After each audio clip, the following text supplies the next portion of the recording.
Hello students, आज से मैं आपको क्लास 11th की मैथमेटिक्स पढ़ाने वाला हूँ। इस चैनल के ऊपर कंप्लीट कोर्स करवाने वाला हूँ। एक्सरसाइज 1.1 का इंट्रो देखेंगे इस लेक्चर में। चैप्टर 1 है अपना सेट्स, तो उसका बेसिक देखने वाले हैं इस लेक्चर में। सेट्स जिसको अपन बोलते हैं समुच्चय। आपको मैं ऐसे पढ़ाने वाला हूँ, हर एक पॉइंट को ऐसे समझाने वाला हूँ कि आप लास्ट में बोलोगे सर मज़ा आ गया, एकदम मस्त। आप बस ऐसे लगे रहो, क्योंकि मैं आप लोगों का टाइम ख़राब नहीं करने वाला, क्योंकि मुझे पता है टाइम की कीमत। ठीक है, क्लास 11th की मैथमेटिक्स, क्लास 12th की mathematics is very very important for your future. ठीक है, ये फ्यूचर डिसाइड करती हैं आप लोगों का। तो मैं आप लोगों का समय बर्बाद नहीं करूँगा, हर एक पॉइंट को समझाऊंगा, शॉर्ट में भी नहीं चलने वाला। ठीक है, क्योंकि हर एक पॉइंट को समझना ज़रूरी है। यूट्यूब पे बहुत सारे वीडियोस पड़े हुए हैं व्यूज़ के लिए, जो डायरेक्ट चलते हैं शॉर्ट में। ठीक है, लेकिन वैसे नहीं, हम एक एक पॉइंट को समझेंगे। देखिए, समुच्चय। समुच्चय जो हिंदी वाला जो शब्द है, इसमें ये बहुत बड़ा शब्द है। कैसे? दिस वर्ड, अगर मैं इसका संधि विच्छेद करता हूँ, इसको तोड़ता हूँ, तो देखिए दो शब्द निकलते हैं, एक तो समूह है और दूसरा निकलता है चयन। यानी कि हम एक समूह है, कलेक्शन ले रहे हैं, संग्रह ले रहे हैं, उसका हम चयन कर रहे हैं, है ना। और चयन जो वो कैसा होगा, वो डेफिनेशन से पता चलेगा हमें। देखिए इसकी डेफिनेशन क्या कहती है। Set is a well defined collection of distinct objects।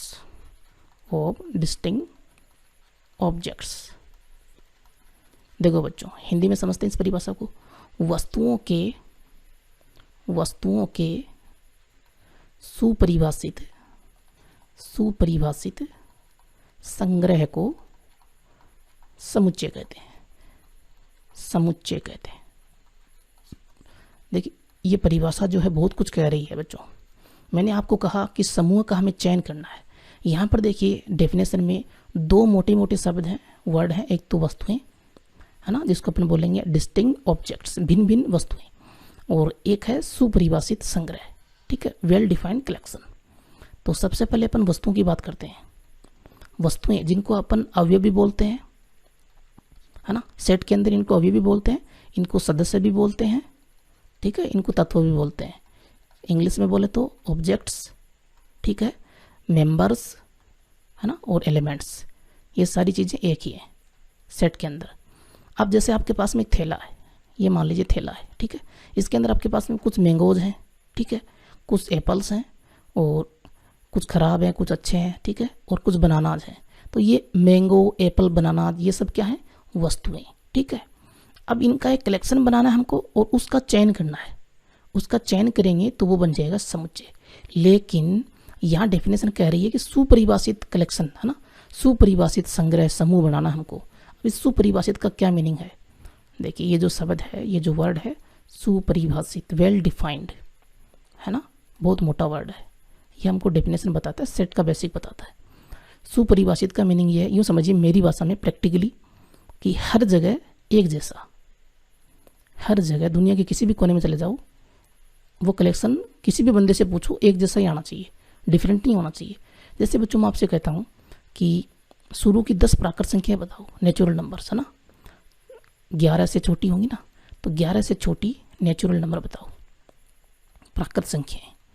तो आपकी क्लास का हर बच्चा जो वो यही बताएगा, क्या, 1 2 3 4 5 6 7 8 9 एंड 10, यही बताने वाला है, कुछ अलग नहीं बताएगा। अगर उसने मैथमेटिक्स नहीं सीखी है तो ज़रूर अलग बता देगा, और सही सीखी है तो यही बताने वाला है। अब दुनिया के किसी भी कोने में, किसी भी देश में चले जाओ, सभी नेचुरल नंबर जो है 1 से 10 तक की, हर बंदा यही बताने वाला है। ठीक है, 1 2 3 4 5 6 7 8 9 10। ठीक है, तो ये है वेल डिफाइंड कलेक्शन। क्या है? Well defined collection. और कोमा लगाते हुए हर एक एलिमेंट, हर दो एलिमेंट के बीच में अपन कोमा लगाते जाएंगे, और कर्ली ब्रेसेस के अंदर इनको बंद कर देंगे, मंझले कोष्टक के अंदर। तो ये बन जाएगा सेट। ठीक है, तो वेल डिफाइंड कलेक्शन होना चाहिए। यहाँ पर जो 1 2 3 ये क्या है, ये यहाँ पर वस्तुएं हैं, अवयव हैं, सदस्य हैं, तत्व है। ठीक है, अब कोई कलेक्शन वेल डिफाइंड कब नहीं होता? वैसे मैं कहूँ कि दुनिया के 3 बेस्ट क्रिकेटर बताइए, 3 बेस्ट क्रिकेटर, है ना। तो यहाँ इंडिया में आप बोलोगे, जैसे मान लो रमेश ने बोला, रमेश ने कहा सर मेरी नज़र में तो बेस्ट कौन है, मेरी नज़र में तो विराट कोहली है, तो विराट हो गया। मेरी नज़र में तो रोहित शर्मा है, तो रोहित हो गया। मेरी नज़र में तो सर तीसरा जो है वो हार्दिक पांड्या है, ठीक है, तो हार्दिक हो गया। इनका उसने सेट बना दिया, उसकी नज़र में सेट है, ठीक है।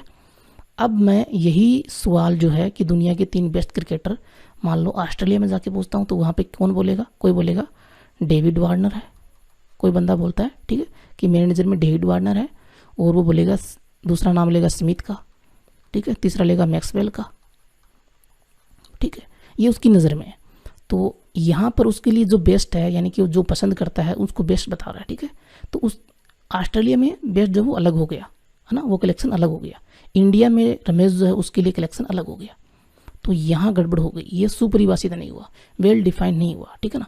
तो ये जो बेस्ट शब्द है ये हमको सुपरिभाषित संग्रह नहीं देता है, ठीक है। तो ये सेट नहीं है, ठीक है, these are not sets. Concept समझ में आ गया सेट का। तो सुपरिभाषित संग्रह होना चाहिए। कुछ एग्जाम्पल्स देखते हैं। देखो एग्जाम्पल नंबर 1, सम प्राकृत संख्याएं, इवन नेचुरल नंबर। तो इवन नेचुरल नंबर का कलेक्शन क्या एक सेट है? जी हाँ, ये एक सेट है। दुनिया का हर बंदा 2, 4, 6, 8, 10, 12, 14, 16 है ना, 18 ये संख्याएं बताने वाला है समप्राकृत संख्याओं को।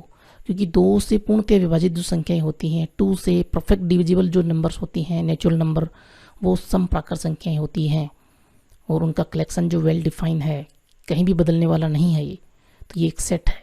भारत की नदियाँ, रिवर्स ऑफ इंडिया, क्या एक सेट है? जी हाँ, ये एक वेल डिफाइंड कलेक्शन है। कैसे? देखिए यहाँ पर गंगा, यमुना, सरस्वती, ब्रह्मपुत्र, जितनी भी नदियाँ हैं है ना, वो फिक्स है, सबको पता है, ठीक है। अपन इंटरनेट से ढूंढ के भी और सारी लिख सकते हैं, ठीक है, वो फिक्स है, बदलने वाले नहीं है। तो वेल डिफाइंड कलेक्शन है, तो ये एक सेट है। आपकी कक्षा के लंबे विद्यार्थी, tall students of your class, यहाँ देखिए जो लंबा शब्द है, टॉल जो वर्ड है वो वेल डिफाइंड नहीं होता है। कैसे?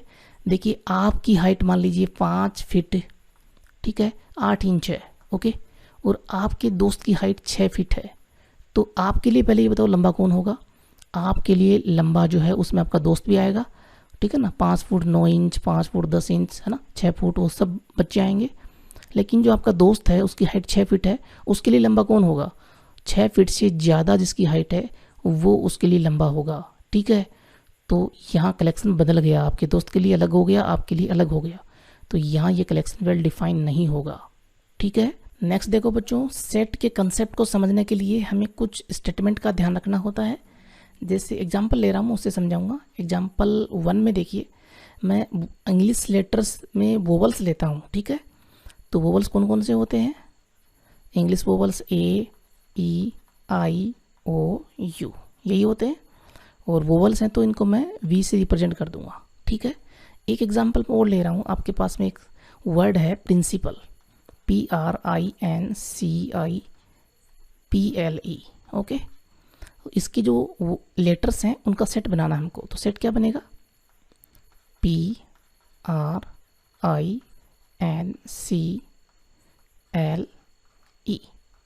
अब देखिएगा, ध्यान से देखिएगा, ये सेट मैंने कैसे लिखा है और ये मैंने क्यों लिखा है, समझिए। देखिए मैंने यहाँ पर जो सेट है उसको कैपिटल लेटर से रिप्रेजेंट किया है, कैपिटल वी से। लेकिन सेट के अंदर जो एलिमेंट्स हैं उनको मैंने स्मॉल लेटर लिया है। दैट मीन्स सेट का एक कंसेप्ट है कि सेट को बड़े अक्षरों यानी कि कैपिटल लेटर से, इंग्लिश वर्णमाला के जो कैपिटल लेटर होते हैं, तो कैपिटल लेटर से, कैपिटल लेटर्स ए से स्टार्ट होते हैं ना, तो A, capital B, capital C, D, E, F, G, H है ना, और आगे एक्स वाई जेड तक जाएगा, ठीक है।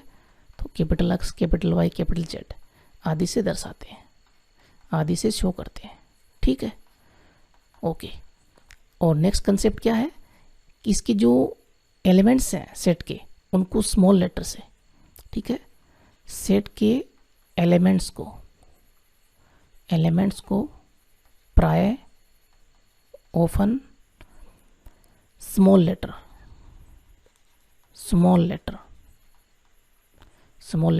स्मॉल ए, स्मॉल बी, स्मॉल सी है ना, एक्स वाई जेड आदि से दर्शाते हैं,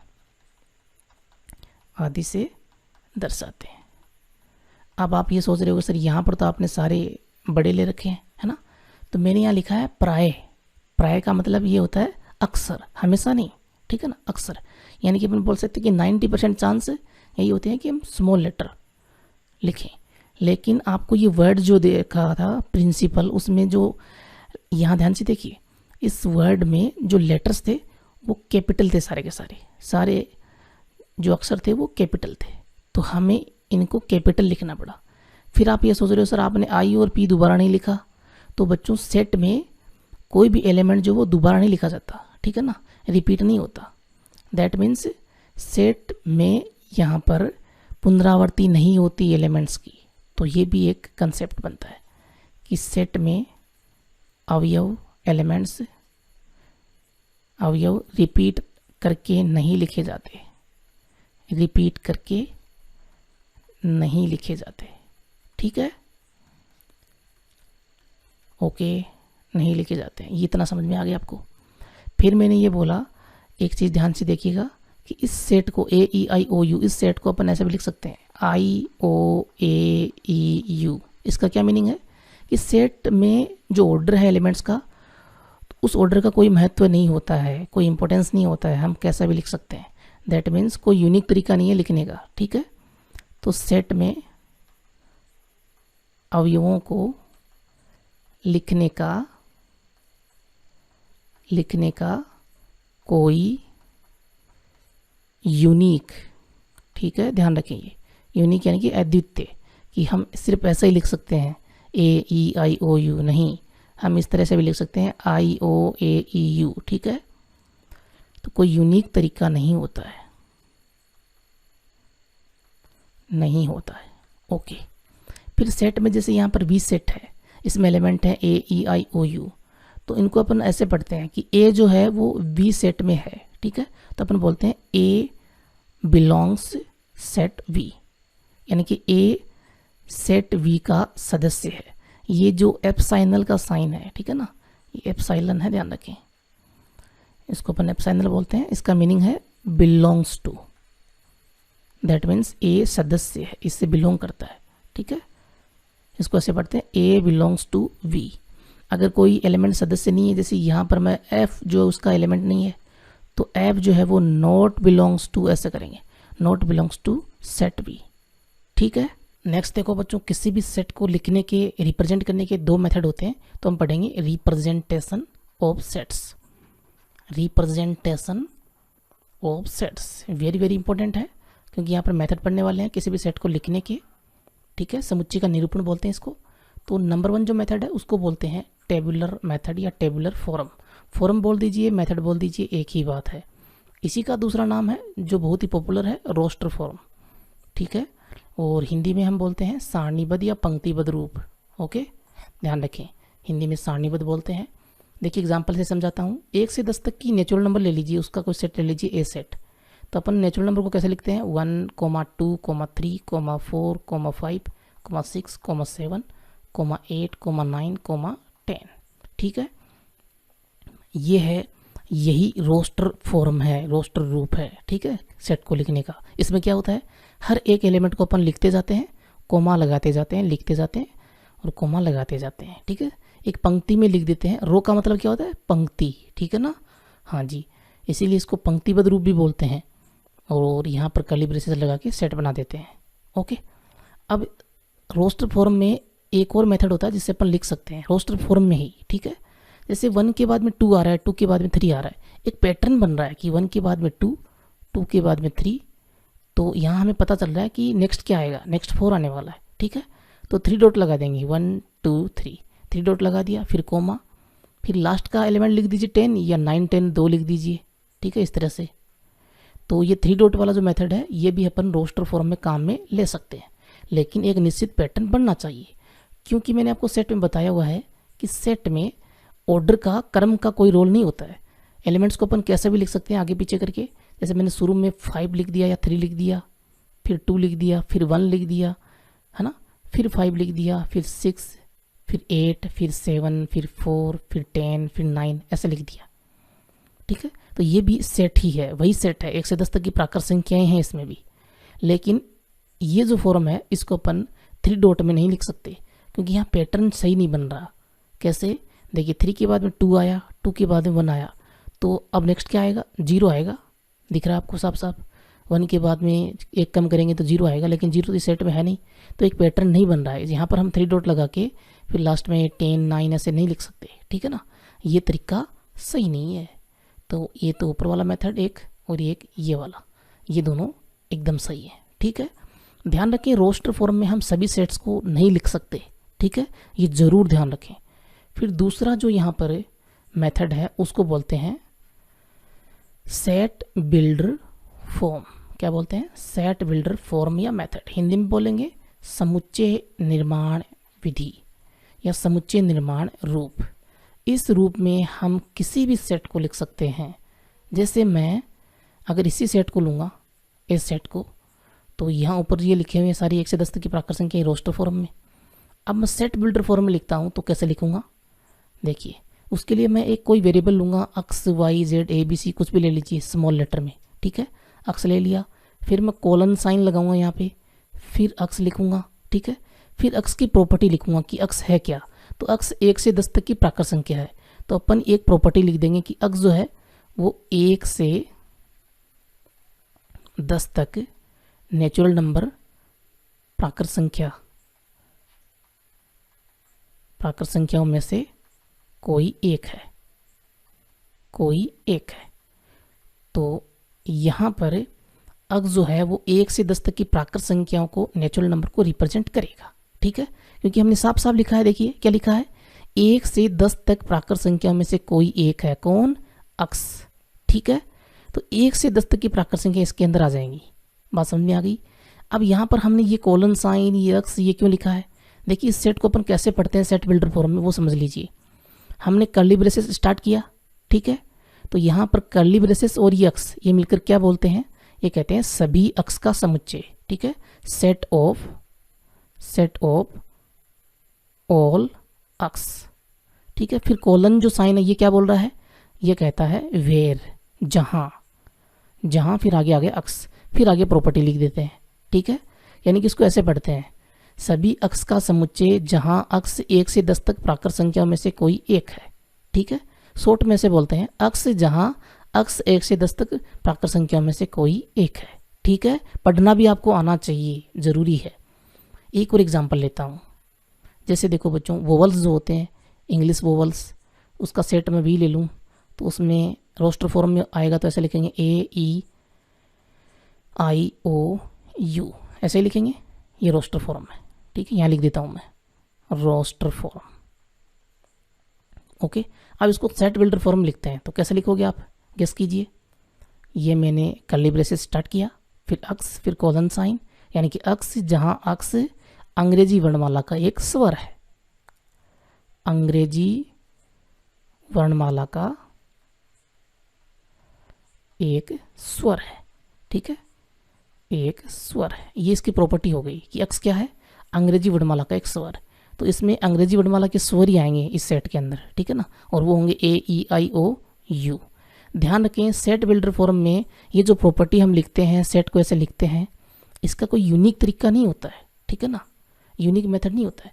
जैसे ये ऊपर वाला एग्जाम्पल था 1 से 10 तक की प्राकृत संख्या, इसको लीजिए, हमने एक तरीका तो ये लगा दिया सेट बिल्डर फॉर्म में कि एक्स जहाँ एक्स 1 से 10 तक प्राकृत संख्या में से कोई एक है। अब इस सेट को अपन ऐसे भी लिख सकते हैं, कैसे, एक्स जहाँ एक्स जो वो क्या है 1 से 10 तक की प्राकृत संख्या है, तो एक्स बिलोंग करता है नेचुरल नंबर से, और नेचुरल नंबर कहाँ से कहाँ तक है, 1 से 10 तक, तो 1 से 10 तक ऐसे भी लिख सकते हैं, 1 और 10 के बीच में एक्स उनके बराबर भी है, ठीक है। X is greater than equal to 1 and less than equal to 10, और ये बंद कर दीजिए, और एक्स है क्या, नेचुरल नंबर, तो 1 से 10 तक की प्राकृत संख्या इसके अंदर आ जाएंगी। ये जो फॉर्म है ये भी सेट बिल्डर फॉर्म है, ठीक है। ऐसे ही आप अलग अलग तरीक़ों से लिख सकते हो, ठीक है ना, कोई यूनिक तरीका नहीं है कि अपन एक ही मेथड लगाएं यहाँ पे। इसको अपन ऐसे भी लिख सकते हैं, X where X belong N, natural number से बिलोंग करता है, और एक्स जो वो 1 से, एक की जगह पे मैं 0 ले लूँगा, मान लो मैंने 0 ले लिया, ठीक है। अब देखना ध्यान से, मैंने बोला ना यूनिक तरीका नहीं है, अपन बस सही होना चाहिए। वो कैसे भी लिख सकते हैं कि एक्स जो वो 0 से बड़ा है और 11 से छोटा है। अब बताइए 0 से बड़ा 11 से छोटी नेचुरल नंबर प्राकृत संख्या कौन सी होंगी? 0 से बड़ी नेचुरल नंबर 1 और 11 से छोटी 10। तो अक्स जो वो 1 से लेकर 10 तक हो जाएगा। ठीक है, तो ये भी सेट बिल्डर फॉर्म ही है। क्लियर है?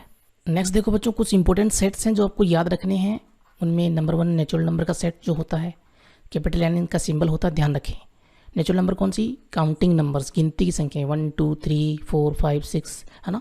तो सोन मैंने लगा दी यहाँ पे, ये चलती जाएंगी, खत्म नहीं होंगी। ठीक है, और इनको नेचुरल नंबर अपन बोलते हैं, प्राकृत संख्याएं बोलते हैं हिंदी में। और ये फॉर्म कौन सी है? Roster form. Very good. ठीक है, फॉर्म का भी ध्यान रखें। अगर मैं सेट बिल्डर फॉर्म में लिखूं तो कैसे लिखूंगा? देखिए बहुत ही सिंपल है। अक्स, जहाँ अक्स एक प्राकृत संख्या है, x where x is a natural number. ठीक है, बस लिख दीजिए, ये सेट बिल्डर फॉर्म हो गई। ठीक है, ये हो गई सेट बिल्डर फॉर्म, समुच्चय निर्माण विधि। ठीक है, फिर दूसरा जो सेट है वो है होल नंबर का, इसको कैपिटल W से रिप्रेजेंट करते हैं। होल नंबर जिनको पूर्ण संख्याएं बोलते हैं। पूर्ण संख्याएं 0 से स्टार्ट होती हैं, 0 1 2 3। ठीक है, नेचुरल नंबर में 0 भी इंक्लूड कर दीजिए, वो होल नंबर हो जाएंगी। आगे 3 डॉट लगा दीजिए, खत्म नहीं होने वाली, आगे चलती जाएंगी ना, सोन होंगी, और इनको बोलते हैं होल नंबर। ठीक है, और ये रोस्टर फॉर्म है। उसके बाद में इंटीजर्स का जो सेट होता है उसको कैपिटल Z से रिप्रेजेंट करते हैं। कैपिटल Z कहाँ से आया, ये बड़ा ही इंपॉर्टेंट है। तो कैपिटल Z जो वो जैलीन शब्द से आया है। ठीक है, इसका मीनिंग वैसे काउंट करना ही होता है, हालांकि काउंटिंग नंबर तो नेचुरल नंबर होती हैं, लेकिन यहाँ पर Z इनका सिंबल होता है इंटीजर्स का। ठीक है, इसमें नेगेटिव में भी आ जाती हैं और पॉजिटिव में भी। तो 3 डॉट लगा दीजिए, -3 -2 -1 0 1 2 3। ठीक है, और 3 डॉट आगे लगा दीजिए, यानी कि नेगेटिव में भी चलेंगी और पॉजिटिव में भी चलेंगी, और 0 भी इंक्लूड होगा। तो ये इंटीजर्स हैं। ठीक है, इंटीजर्स को अपन कई बार कैपिटल I से भी रिप्रेजेंट कर देते हैं। ठीक है, पॉजिटिव इंटीजर की बात करूं, यानी कि इसमें पॉजिटिव उठा लो, तो पॉजिटिव 0 पे तो कोई साइन नहीं होता है, कोई चार्ज नहीं होता है, तो 1 से स्टार्ट करेंगे, तो 1 2 3 एंड कंटिन्यूस चलेंगी ये। ठीक है, तो ये पॉजिटिव इंटीजर है। अब आपको कुछ कॉमन दिख रहा होगा। कॉमन क्या दिख रहा है? कि जो नेचुरल नंबर है उसमें भी 1 2 3 यही है, और पॉजिटिव इंटीजर में भी यही है। तो इसका मीनिंग ये हुआ कि पॉजिटिव इंटीजर और नेचुरल नंबर एक ही चीज़ है। ठीक है, ध्यान रखें। और नेगेटिव इंटीजर को अपन Z माइनस से रिप्रेजेंट करेंगे, तो इसमें माइनस वाले उठा लो, -1 -2 -3 ये, तो -1 -2 -3 एंड कंटिन्यूस। ठीक है, ये नेगेटिव इंटीजर्स हैं, नेगेटिव इंटीजर्स। ठीक है, हाँ जी, ध्यान रखें। उसके बाद में आती हैं, थोड़ा और बता देता हूँ मैं, इसमें परिमेय संख्याएं भी आती हैं। ठीक है, उनको हम Q से रिप्रेजेंट करते हैं। Q का मीनिंग होता है कोशंट। कोशंट का मतलब रेशियो, अनुपात। ठीक है, तो कैपिटल Q से रिप्रेजेंट करते हैं रेशनल नंबर के सेट को। अब रेशनल नंबर को अपन, देखिए ये एक ऐसा सेट है जिसको अपन रोस्टर फॉर्म में नहीं लिख सकते। ठीक है ना, क्योंकि मैंने आपको बताया था कि रोस्टर फॉर्म में सभी सेट्स को नहीं लिख सकते। तो अपन क्या बोलेंगे, अपन यहाँ पर इसको सेट बिल्डर फॉर्म में लिखेंगे। ठीक है, तो अक्स वेयर अक्स एक परिमेय संख्या है, अक्स एक परिमेय संख्या है। ठीक है, मैंने आपको ये भी बोला था कि सेट बिल्डर फॉर्म में कोई यूनिक तरीका नहीं होता है, आप अपने हिसाब से लिख दीजिए, बस प्रॉपर्टी जो अक्स के लिए लागू होनी चाहिए वो, कि अक्स जो अपन सेट बना रहे हैं उसको लागू कर रही है कि नहीं कर रही। मैंने यहाँ पे लिखा अक्स एक परिमेय संख्या है, तो दुनिया की कोई भी परिमेय संख्या जो वो इस सेट में आ जाएगी। ठीक है, तो यहाँ पर ये परिमेय संख्या का समुच्चय हो गया। फिर मैं लेता हूँ अपरिमेय संख्याएं, उनको आप IR से रिप्रेजेंट कर सकते हो। ठीक है, क्योंकि इरेशनल नंबर होती है ना, या फिर Q डैश से भी रिप्रेजेंट कर सकते हो। ठीक है, हालांकि इरेशनल नंबर का कोई पर्टिकुलर सिंबल नहीं होता है, कोई आपको P बोलेगा, है ना, कोई आपको I भी बोल देगा, तो ये सही नहीं है, ध्यान रखें। मैंने देखा कई जगह पे P लिखा होता है, कई जगह पे T लिखा होता है, कई जगह पे I लिखा होता है, तो I तो बिल्कुल ही सही नहीं है, ध्यान रखें। ठीक है ना, Q डैश जो है वो कॉम्प्लीमेंट अपन बोल सकते हैं Q का, क्योंकि रियल नंबर के सेट में दो संख्याएं होती हैं, एक तो रेशनल नंबर और दूसरी इरेशनल नंबर, तो एक को Q बोलेंगे तो दूसरी को Q डैश बोल सकते हैं। ठीक है, ये कुछ हद तक सही है, कॉम्प्लीमेंट हो गया इसका। ठीक है ना, पूरक हो गया Q का, कि जो Q नहीं है वो Q डैश होगी। ठीक है, रियल नंबर में।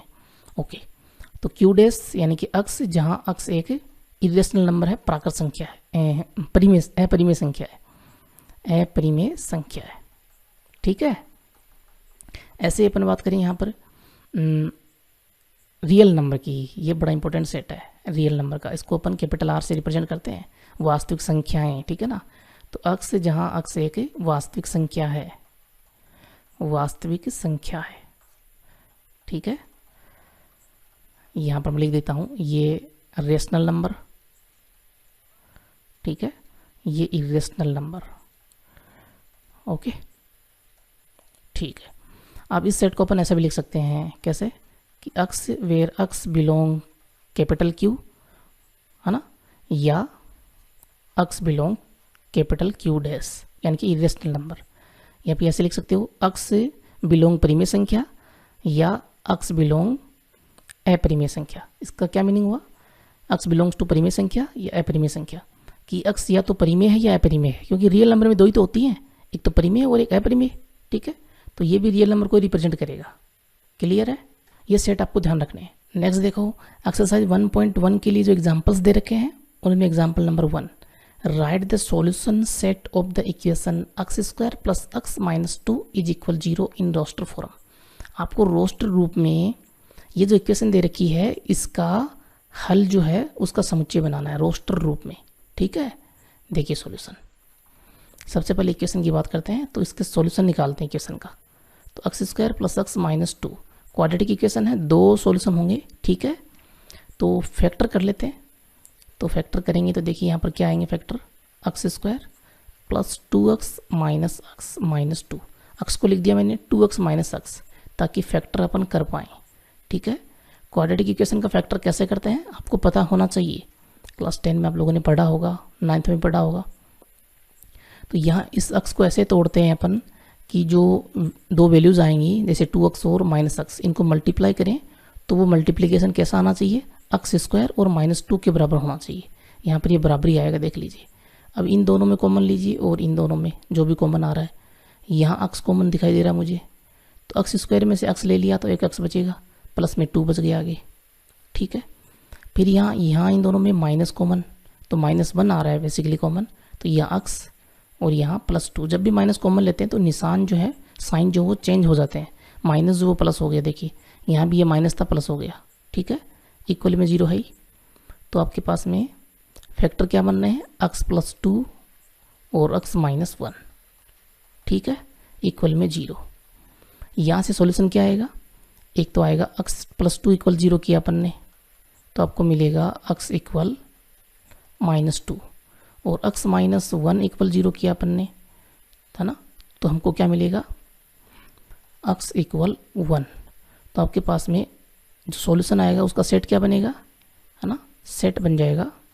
देखिए यहाँ पर एक तो -2 और एक 1, बस उसका सेट बना दीजिए। ये रोस्टर फॉर्म में है ही, ये आपका आंसर हो गया। एग्जाम्पल 2 देखिए, write the set x where x is a positive integer and x square less than 40 in the roster form. आपको इस सेट को रोस्टर फॉर्म में लिखना है। देखिए यहाँ पर इस सेट का रोस्टर फॉर्म क्या होगा, देखिए x स्क्वायर जो वो 40 से छोटा होना चाहिए। पहले तो ये देखिए कौन कौन सी ऐसे पॉजिटिव इंटीजर हैं, पॉजिटिव इंटीजर कौन कौन से हैं, 1 2 3 4 5 6, है ना, एंड कंटिन्यूस, यही है जी हाँ। अब इनके स्क्वायर देखिए, क्योंकि x का स्क्वायर कह रहा है ना, ये तो x है, इनका स्क्वायर जो 40 से छोटा है, एक का स्क्वायर 1 होता है, ठीक है, 1 हो जाएगा, 2 का स्क्वायर 4, ओके, 3 का स्क्वायर 9, 4 का स्क्वायर 16 और 5 का स्क्वायर 25, 6 स्क्वायर 36, फिर आगे आएगा 7 स्क्वायर 49 तो बड़ा हो गया, हमें तो 40 से छोटे ही देखने हैं। ठीक है, तो 40 से छोटे 36 25 16 9 4 1, ठीक है, ये स्क्वायर हैं और हमें x चाहिए, तो इनके अंदर x कौन छुपा हुआ है, 1 का स्क्वायर बनना, तो x का स्क्वायर है यहाँ पे, फिर ये x है यानी कि 2, फिर ये x है 3, फिर 4, फिर 5, फिर 6। तो सेट क्या हो जाएगा रोस्टर फॉर्म में, सेट हो जाएगा 1 2 3 4 5 6। ठीक है, एक बार फिर से समझाता हूँ। यहाँ पर x की बात कर रहा था, इनका जो स्क्वायर है कि x का स्क्वायर वो 40 से छोटा है, तो ये वो x हैं 1 2 3 4 5 6, वो पॉजिटिव इंटीजर हैं जिनका स्क्वायर 40 से छोटा है। ठीक है, यही बात यहाँ पे कह रहा था सेट बिल्डर फॉर्म में, और ये रोस्टर फॉर्म हो गई। नेक्स्ट देखिए example 3, right the set A in set builder form. समुच्चय ए को समुच्चय निर्माण विधि रूप में लिखना है। ठीक है, यहाँ पर ये रोस्टर रूप में लिखा हुआ है। ए सेट जो है रोस्टर रूप में है 1 4 9 16 25 and continuous so on. Okay, set builder form में देखिए, यहाँ पर इन वैल्यूज़ को देखिए, इन एलिमेंट्स को देखिए ध्यान से। ये 1 जो 1 का स्क्वायर है, 4 जो वो 2 का स्क्वायर है ना। इसको मैं यूँ समझाता हूँ आपको। यहाँ लिखा हुआ 1 4 9 16 25 है ना, फिर आगे ये वैल्यू चल रही हैं। तो ये 1 जो वो किसका स्क्वायर है, ये 1 का स्क्वायर है। ये 4 जो वो किसका स्क्वायर है, 2 का स्क्वायर है। 9 3 का स्क्वायर, 16 4 स्क्वायर, 25 5 स्क्वायर।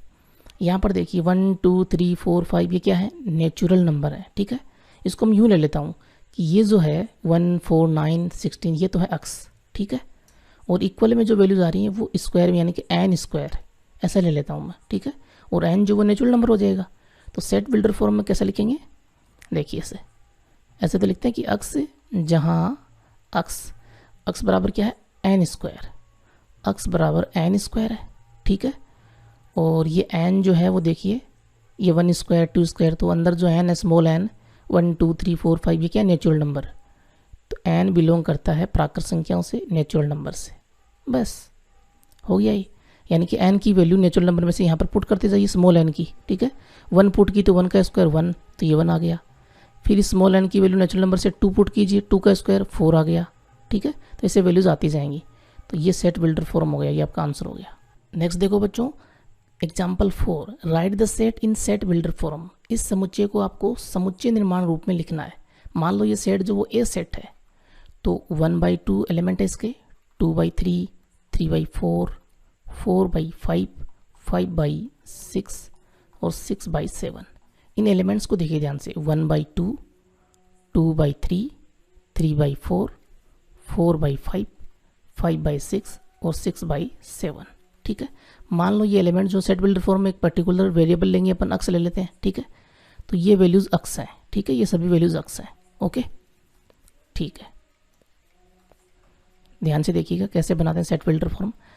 अब ऊपर वाली जो वैल्यू है वो अगर मैं एन लेता हूँ तो नीचे वाली वैल्यू से एक ज़्यादा है ना। देखो यहाँ पे ये वैल्यूज इस तरह से हैं, कैसे, 1/1 + 1, फिर 2/2 + 1, फिर 3/3 + 1, ऐसे ही है ना। फिर आगे ऐसे ही है। तो यहाँ ऊपर वाली वैल्यू अगर n है तो नीचे वाली n + 1 है। ठीक है, जैसे यहाँ ऊपर 2 जो अगर n है स्मॉल, तो नीचे n + 1, तो अक्स बराबर हो जाएगा n/n + 1। और ये स्मॉल n जो है ये कहाँ से कहाँ तक जा रही है, देखिए 1 2 3 फिर 4 फिर 5 फिर 6 तक। तो 1 से लेकर 6 तक की नेचुरल नंबर है। ठीक है, तो सेट बिल्डर फॉर्म क्या हो जाएगी इसकी, सेट बिल्डर फॉर्म हो जाएगी ए सेट की, कि A set equal x where x is equal तो है n/n + 1, n/n + 1। ठीक है, और ये n जो है वो नेचुरल नंबर से बिलोंग करता है, लेकिन सारी नेचुरल नंबर नहीं है। कितनी है, 1 से लेकर 6 तक, 1 2 3 4 5 6। तो स्मॉल n जो है वो 1 से लेकर 6 तक नेचुरल नंबर है। देखिए यहाँ पर मैंने ये जो इंटरवल लिखा है कि n is greater than equal 1 and less than equal 6, इसका मीनिंग होता है रियल नंबर से।